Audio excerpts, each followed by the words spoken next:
Hey, this is Devin and Aaron from Cavity Colors, and you're listening to Drop the Mic. There's a difference between like and love. Because I like my Skechers, but I love my Prada backpack. Bianca Stratford is the most popular girl at Padua High. You're asking me out? I'm down. I've got the 411, and you are not going out and getting jiggy with some boy. I don't care how dope his ride is. Her sister, Kat, is something else entirely. People perceive you as somewhat tempestuous. Heinous witch is the term used most often. The only thing they have in common I am the only girl in school who's not dating. Oh, no, you're not. Your sister doesn't date. is one simple rule. Okay, you can date. When she does. But she's a mutant. What if she never dates? And you'll never date. Oh, I like that. For Cameron, No one will go out with her. it's a problem. And what about him? I heard he ate a live duck once. So you two are gonna help me tame the wild beast? Absolutely. Touchstone Pictures presents a story for every guy who's ever tried. You never give up, do you? Was that a yes? No! Well, then was that a no? No! Every girl who's ever hoped. This is not good. And anyone who's ever been taken completely by surprise. She kissed me. Where? In the car. 10 Things I Hate About You. Welcome back to our humble podcast. We are your hosts, Diego Luna, James Warney, and I, the Swan. This is episode 152, 20 years strong, 10 Things I Hate About You. Nice. Yeah. But before we dive into this classic cult 90s film, let's do some pop culture news warm-ups. And now for a special news report. Brought to you by Drop the Mic. All right, James, what do you got for us this week? All right, so I just want to ask you guys if how did you guys feel about that 30-second Marvel Disney Plus spot during the Super Bowl? Did you watch? I watched it live, so excited, but also it's I think a plug for Disney to get more viewers excited. But I don't know because I don't know how I feel about that. No, you don't know. I looked at it. To me, it looked pretty interesting. The WandaVision in particular looked rather mind bending and reality bending for me, though. So that looks pretty interesting to me. We got to see Loki for 1 second but his little 1 second line was amazing. Looking forward to that. I mean, I'm looking forward to all three of them. But I did like the touch that Scarlet Witch did have on the comic book accurate costumes. I know that series is supposed to be. I know she's supposed to be trapped in some type of sitcom reality with her and Vision, something like that. But it looks pretty interesting. What did you think, Wes? I haven't checked it out yet. Oh, you haven't? It looks. It's pretty cool. 30 seconds. Looks good. I will definitely check it out as soon as we're done with this show. Yeah, we get to see Falcon throwing the Captain America shield. So that's pretty cool. Yeah, hopefully we get to see some more pretty soon. I know there's still, I think they're pretty much wrapped on all those series, but we get individual trailers coming up soon because I know they're all coming out this year, I believe. Nice. The next year. What else do we got? Oh, okay, I got right here. Bob Iger, he is the CEO of Disney. He's confirmed that 10 Marvel shows are currently being developed for Disney Plus. They're just in development. Doesn't mean any of them are ever going to get made. But I don't know. How do you feel about that? 10 shows, possibly 10 shows coming to Disney Plus. Overkill?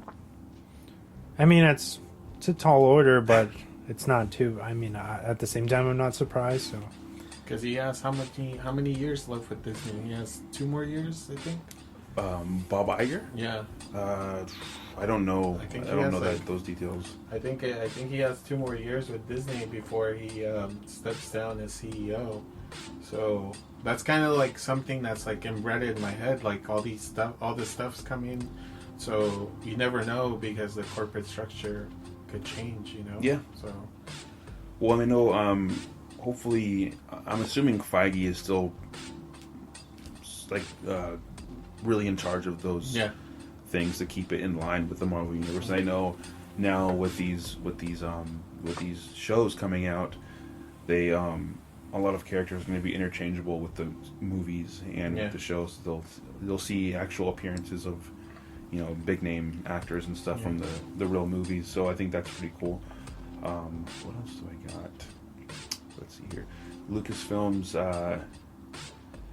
Kathleen Kennedy, I believe she's the I want to say big producer for Lucasfilms. I know she's a big head over there in Lucasfilms, but she has confirmed that Indiana Jones 5 is not going to be a reboot. We will see Harrison Ford.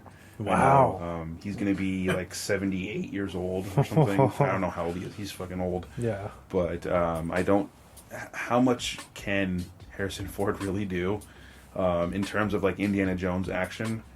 Well, he did that. He has that new movie coming out with the dog, and that seems very like action heavy. Yeah, that's true. But then again, like he's probably in a big like a jacket the whole time. So I mean, probably 80% of it, him falling or something, is not really him.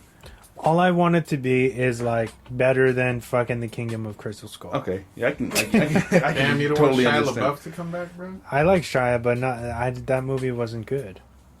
I actually did. I know a lot of people had a problem with the Shia. I didn't have a problem with Shia. I liked his role in it. I was actually when at the end of it, when he goes to pick up the hat and he's gonna put it on, and Harrison Ford takes it.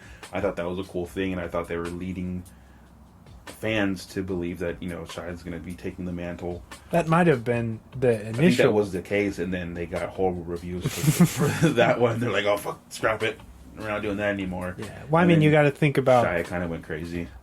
When you think about the original films, they're so hard to recapture. Yeah, because that's something that's ingrained into people's like you're never gonna be able to tap into that. Yeah, not the nostalgia. Not Yeah, it's never going to be that successful, I think. You're never going to get a Raiders of the Ark. Raiders of the Lost, yeah. Yeah, that's true. What else do I got? Let's see. So it looks like we are going to be getting an Expendables 4. And it's this was part of my news. Was it? I'll save it. It's okay. We're getting the Expendables 4, and we'll let Wes continue on with that news. I just thought that was it's going to be pretty interesting. I actually want to hear your ideas about this. Moving on, Adam Sandler is actually signing a deal with Netflix to make 4 more films. That doesn't necessarily mean that he is going to be in those films, but his production company is going to be developing still films called for that. Happy Madison. Happy Madison, yeah. So, what was it? It was a huge, crazy number. It was like 260 million or something. But yeah, looks like he's cashing in after Uncut Gems. He's probably sought after that success. So yeah, it's pretty cool. What do you think about that? Do you think? I mean, do you care that he's making any more movies for Netflix? It's a tough thing, because if he does like a lot more serious stuff, I know Happy Madison has done a lot of more serious stuff. I feel if they go that route a little bit more, maybe they could turn a really significant dime. I don't want to say the Titanic, but it kind of seems like Happy Madison has been bringing out trash as of late. And I think that has to do a lot with how we've been mentioning how Adam Sandler's he was kind of in this just plateau, or this kind of easy, he doesn't need to do anything really. Yeah. Just put something out with his name on it and people are going to watch it. Mm-hmm. I thought the one that he came out with Jennifer Anderson was okay. That was like a murder mystery one. I think that was a wreck of mine, actually. So, I mean, it was pretty good. Nothing super special, but... Have you guys seen Uncut Gems yet? I haven't seen it. I still haven't had a chance. Yeah. I really wanted to go see it in theaters. I hope is it? I think it's still playing. Yeah. Okay. I still have especially with the Oscars and stuff. I'm true. sure you'll have some time. Because it's not a limited release or anything, right? It was, and then they opened it wide. Okay, nationwide. Okay. Yeah. I think this is my last. So I got 2 more pieces of news. Owen Wilson is actually cast in a major role for Disney Plus's Loki. Unnamed role, nothing specific, but he is going to be I guess, the main villain to Loki's anti-villain. I don't really know. I don't understand how. Because Loki's going to be kind of good, kind of bad. So there's going to be a worse guy. So he's going to have to stop him. And then also, I believe Loki's actually, the series is going to be having its first transgender superhero. Okay.